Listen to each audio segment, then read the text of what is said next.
So I don't know if you saw the scenes from Durban yesterday where we were seeing the immigrants from a number of areas in Durban marching. They were demonstrating and marching to a local refugee center where they've been camping overnight. Nhlanhla Mabaso is the EWN reporter who's been keeping a close eye on that story. He is EWN's KZN correspondent and he joins us now on the line. Nhlanhla, good morning. Thank you so much for your time. Kgomotso, thank you so much for having me. Good morning to you too. So what's been happening then? The scenes that I saw yesterday did not look good at all. It was very tense from what I saw, and at times I think police had to intervene. What's been going on the ground? Well, at the time, Kgomotso, police had no choice but to do what they did, and that's according to the police provincial spokesperson, Colonel Chunda, who says these group of foreign nationals arrived at the police station on Monday saying they are not safe from where they come from, some of them from outside the CBD. They basically went to the police station saying they've been threatened, allegedly by members of March and March, saying that they now seek protection of the police. They want to sleep at the police station. I understand alternatives were made for them to be moved to Hoy Park, which is not far from the Durban Central Police Station, but we are then told they had returned to the police station yesterday morning. As you saw, they held a picket outside the station, which then disrupted how both the magistrate court and the Durban Central, because their gates are almost linked. People would turn back thinking that there's something wrong at the police station. Indeed, police have confirmed that this has also affected police work. Police officers were supposed to come and submit evidence at SAPS 13. They couldn't because they saw these large crowds, and then this led to the deployment of the public order police, which then opened those stun grenades, tear gas to disperse them. They had to walk for about almost 4 kilometers to this Dagonia refugee center and were escorted by police officers to camp here in Kgomotso. A meeting was had, municipal officials and the leaders of this particular protest, and then a decision was reached that they must then disperse and go home. But they said they will be camping here and they will spend the night here, and that they will continue to camp here until their cries are heard. Till now, I'm standing in what seems to be a growing crowd now. From what we saw last night, they actually are indeed growing. Some are now joining, they're queuing here, some are eating, but they say that until their demands are met, that is to be protected by police officers. They would not be going anywhere, they say. And you're saying, are they camping at the police station or at the refugee center? They are at the refugee center, Dagonia to be exact, in the Durban CBD. That's exactly 4 kilometers away from the Durban Central Police Station. But what I've noticed in a change of things, like I've mentioned, the crowd is growing. The police officers that were deployed here, a number of public order police officers, more than 30 if I may, are no longer here. Just one policeman from Durban Central just arrived now with a colonel just taking pictures. I must mention here, Kgomotso, they are rather peaceful, not singing, not chanting, not burning anything, but camping here. They say they will not be going until they get response. They say whether from SAPS or the UN, but they are saying that they are not safe. They say, in fact, 4 of their members were stabbed. They say they've been threatened, beaten up, and they are saying while the shutdown, 30th shutdown by March and March is looming, they say they feel very, very unsafe because of that. But we spoke to March and March yesterday, Jacinta Ngobese-Zuma, the leader, saying, well, some of these allegations that have been made are not true. But she also made a point that she thinks this is just disrespect to the government, saying that some of these things these people are doing, they don't do from where they come from. She was basically raising also a concern about them wanting to forcefully stay at a police station. But we'll be here, Kgomotso, and of course monitoring these developments. But we do believe that there's another march by March and March members in Queenstown, which has nothing to do with this particular one. But the religious leaders who are leading this, they say, Kgomotso, they will camp here days on end until they are responded to. All right, and Nhlanhla Mabaso, EWN reporter out in KZN, thank you so much for that. He's monitoring what's happening there in the Durban CBD. Let's go to Eric Jean Butok. He's the chairperson of the Southern Africa Refugee Organizations Forum, and he joins us now on the line. Eric, thank you so much for your time. Are you out there in the Durban CBD as well? Yes, please. And what exactly is going on there? You know, we just heard from our reporter. I think the one question that I have is the group of people that is demonstrating and camping there. Are they all refugees? Are they all asylum seekers? Who is there? The people who are here is refugees and asylum seekers only. We are not having anyone else who is out of that category. And so they are documented. 100%. And what are some of the issues that they're raising there? The issue they are raising is unsafety in the community they live and unsafety in their working place. There have been multiple attacks. It's been months now where they march and their associates, they've been attacking people left and right. And some of the people, they were poked by knife, and there is no intervention from the police. And if the people want to open criminal cases, they don't open the cases. If the people want to be protected against their perpetrators, they don't get any support from the police.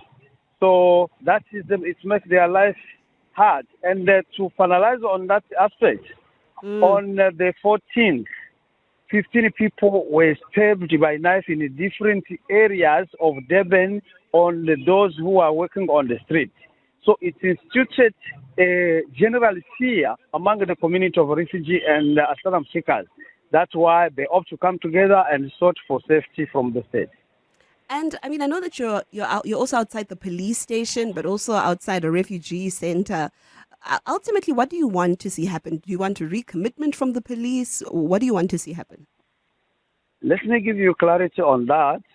We were brought by the police but outside of, it's not even the refugee center, it's a Diakon building.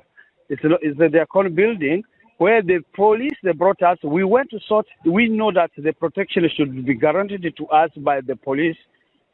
Then the police, after attacking us unprovoked, they are the one who said after we should leave their police station, and they escorted us up until we reached to this point.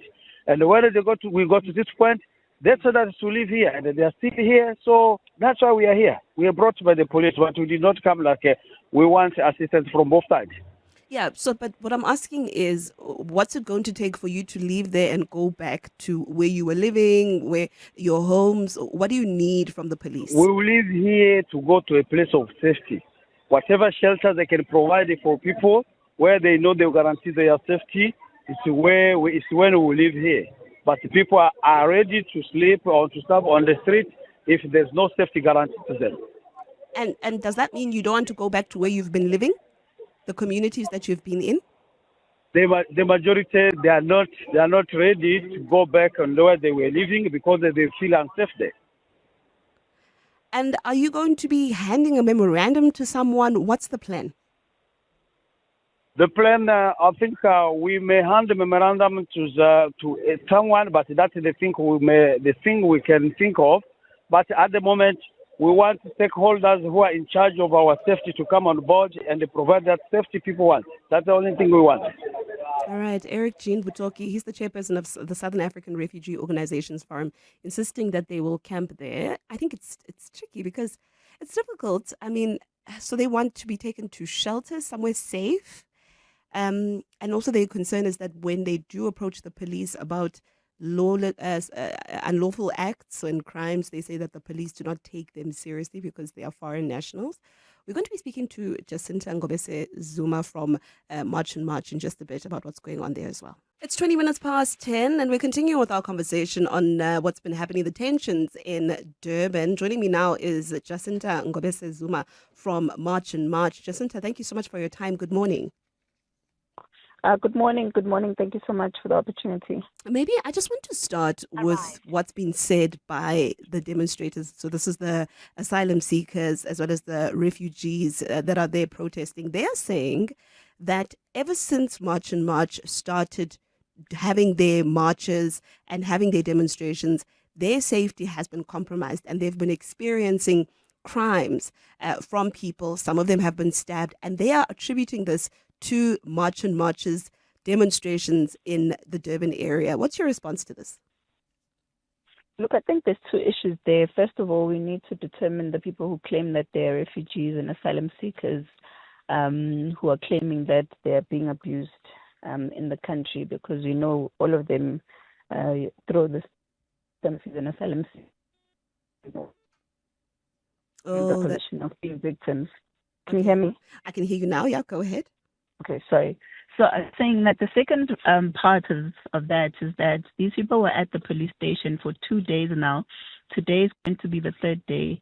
And on these days, we still are waiting for the police. We inquired about the cases that they claim they have opened against us, and we are yet to hear anything, because I believe that the whole purpose of their being a police station is that if you feel victimized in any way, you open a case. You don't go and live outside the police station to get your point across. And we're saying that if you're going to allege something so big that people are assaulting you, I mean, we've been around for a whole year, and it's the first time we're hearing that there's people who are opening cases against us because we're assaulting them. So we're waiting for them to open those cases, and we'll wait for the police to take it from there. Jacinta, I know that as an organization, you say that you're acting against illegal immigrants and not necessarily all immigrants. But it doesn't seem that sentiment and that view is landing on the ground to some of your supporters and some of the people who agree with your plight. They, it seems, are targeting all immigrants and not caring whether or not they're documented. Look, I think we need to be careful as well in the language that we use when we say people are being targeted. What exactly does target mean? Because for as far as I know, as much and much, we've never had an operation where there were no police present, or Home Affairs sometimes here and there when they are available to attend to us. And I don't believe that when that happens, they're being targeted. Yet every single time they go on television interviews, they claim that much and much is targeting them. And I'm not sure what targeting means if the police are there and present and they're there to enforce the laws of the country. I've noted the word targeted being used several times, but I'm not sure exactly what targeted means in this instance. Are you saying to me that when people are demanding for our government to enforce our immigration laws, that is targeting certain people? And I don't think there's anyone who's an immigrant in this country who should even have a problem with their documents being verified, because we all know the laws of being a foreigner in a country mean that you have to carry your documents around, and even if they ask you 50 times to produce those documents, I mean, we travel all the time, even when we go to the toilet, to carry your documents, because you know you're in a foreign land and you will be required to prove why you're there. Are your documents still valid, etc., etc. That's a normal way of doing things. So I don't understand this thing of people calling or saying that people are being targeted. Or maybe you can explain to me what exactly targeted means. You know, are you not concerned, Jacinta, that the distinction is not being drawn? So what's happening on the ground, and this is according to the demonstrators there, right? What's happening on the ground is that all of them are experiencing targeting. And what I mean by targeting is the locals in that area will come for them because they're illegal immigrants, because they know that, or not illegal immigrants, because they're immigrants, they are not South African nationals, and they know that they will have a difficult time when they go to the police station and report these crimes. And that's what they mean by being targeted, that people know in those areas that I'm a foreigner, and because of that, they will come for me, there will be crimes against me. Some of them say they've been stabbed, and they know that when I go to the police, I won't get help because I'm a foreign national. Hanging out with Clement on 702. Let's walk the talk.